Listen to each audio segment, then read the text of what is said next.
Tonight I was just talking to one of my producers, and I said, I don't know if anybody even cares. I have no idea. I just know what I'm supposed to do, and I'm hoping it connects with somebody in America and the rest of the world. Tonight we've been going through a lot of history. It's all available at glennbeck.com. I urge you to read it for yourself, share it with your friends, question everything. Don't take anything I say for gospel, because it's not. We do our own homework. I suggest you do yours. You'll have a better understanding of the hatred that is happening now in the Middle East, and you'll understand the roots of it, and you'll be able to understand which side of the argument you need to be on. Check it out at glennbeck.com. There's also another story today from a book by Ben Shapiro. Ben Shapiro is going to be on my radio program tomorrow, but he wrote a book, and he's got a quote in it from one of the founders of the children's show Sesame Street, admitting to liberal propaganda with our kids. My wife read that to me last night. We both looked at each other and went, no.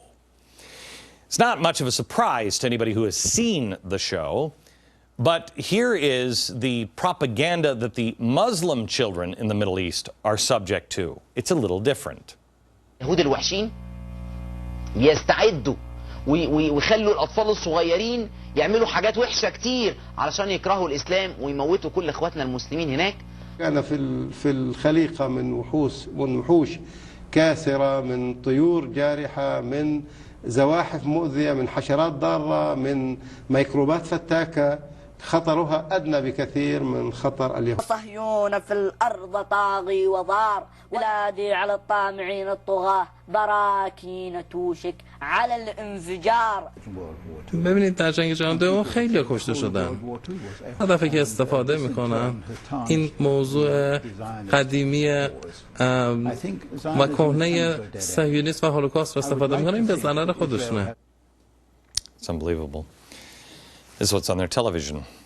Remember, after 9/11, when the cries were all heard all across the Middle East, that it was the Jews, that the Jews had advance warning.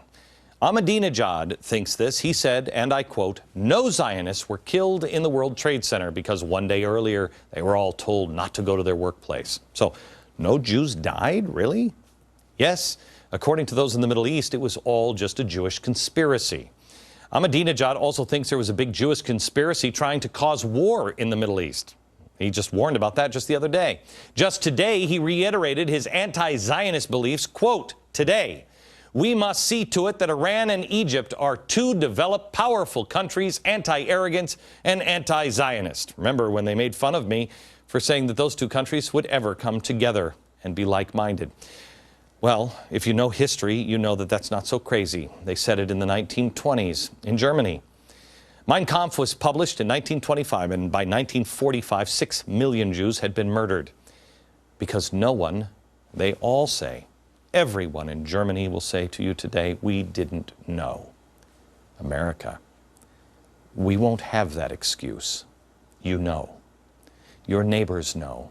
They're bearing their heads. We must not do it. If you really want to find the oppressed, you can find oppressed people on all sides.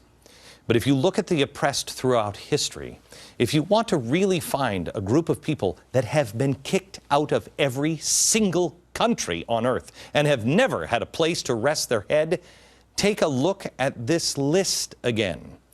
There is clearly only one target. Look at the list. Over and over and over and over and over again. The Holocaust was only one time. The target is the same, the Jewish people. I believe there's no conspiracy here. The only conspiracy is why? Why? I believe so many people don't pay attention. They just don't care. Some people just allow stereotypes and hatred to fester. Many people dismiss it. Oh, they'll never do that. But there are those who know exactly what they're doing. It doesn't matter the motivation or the level of understanding. It doesn't change the meaning of their actions, nor yours. The choice is in front of each and every one of us, and we are all responsible for our own actions.